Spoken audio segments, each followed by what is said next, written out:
అవతార పురుషుడమ్మో షిరిడి సాయి పరమాత్మ స్వరూపుడే సద్గురు సాయి అవతార పురుషుడమ్మో షిరిడి సాయి పరమాత్మ స్వరూపుడే సద్గురు సాయి సకల మానవ కోటికి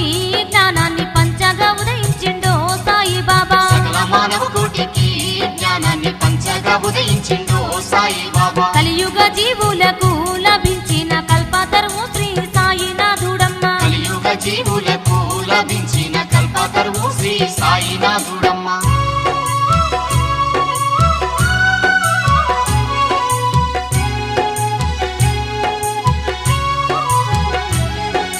కులమత భేదాన్ని రూపుమాపగాను సర్వమత సారం తెలియపరచగాను భిక్షువు రూపాన అవతరించినాడు భిక్షువు రూపాన అవతరించినాడు భిక్షువు రూపాన అవతరించినాడు